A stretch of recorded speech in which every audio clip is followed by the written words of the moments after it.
Hey guys, welcome to week 3. The days are really flying past. I don't know about you, but that's the feeling I'm getting.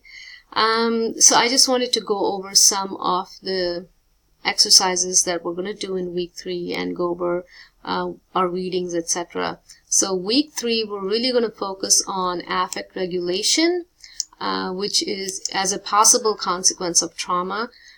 This really ties in with this video of childhood trauma, affect regulation, and borderline personality disorder. I think the borderline personality is essentially a disorder of affect regulation. It is a very misunderstood diagnosis.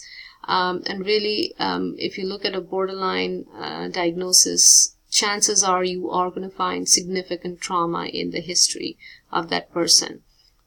So, to give you a very brief idea of what it is, I'm going to go back to the hand model, the amygdala and the prefrontal cortex.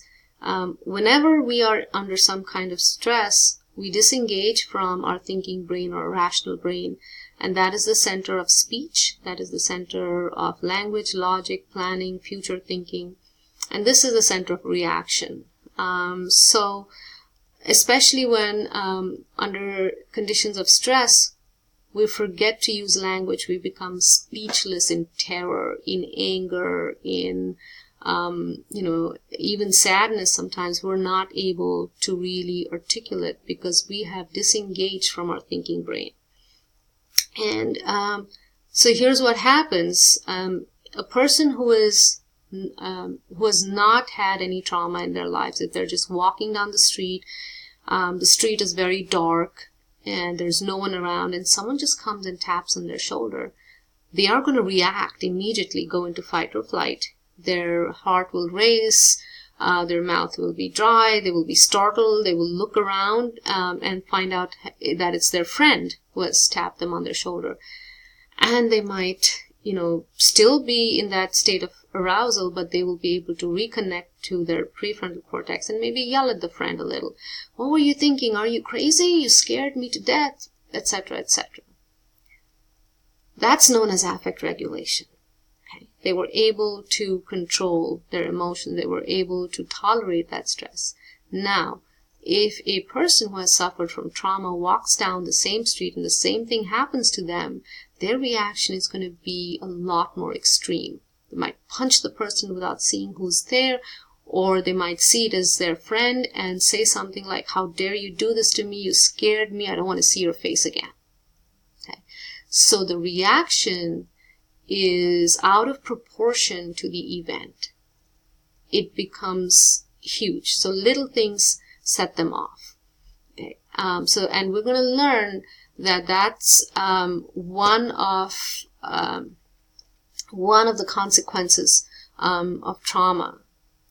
And then we're going to identify the impacts of trauma as they accumulate from childhood. And you're going to see how this all ties in. Now this is key, is reflect about your own process as you work with trauma-related course information. I personally don't believe that there's a single human being on this planet that does not go through some form of trauma. Okay? And so something is bound to come up for you. And even if it is not traumatic in the sense that's, something happened, a huge significant event happened, we all have been through some kind of upheaval in our life, and we continue to go through that. So there is going to be a personal component here. Some of you are working in areas where there is significant amount of trauma. You come in contact with people who have suffered from significant trauma. How do you process that? How do you react to that? And how is this material assisting you in that? So I would like a little bit of reflection on that.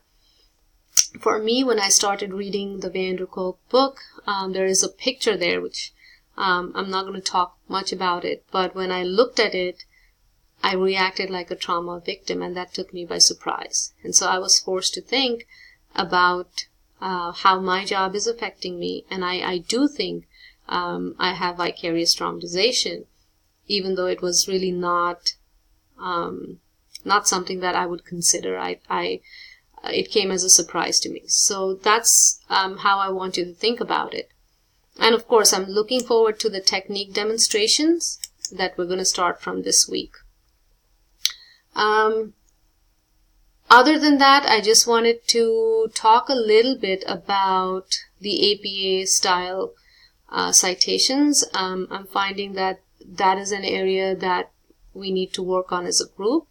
What's going on is everybody is writing in a very different way.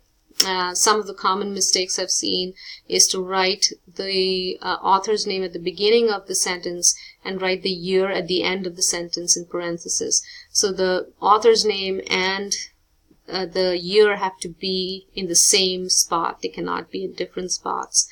If you retrieve something from the internet, you have to cite the date that you personally retrieved it on. That has to be a part of it. If you are citing anything from The Boy Who Was Raised as a Dog, you have to cite the chapter as well. Okay. So, but go to the student resources while you will receive much more information on this.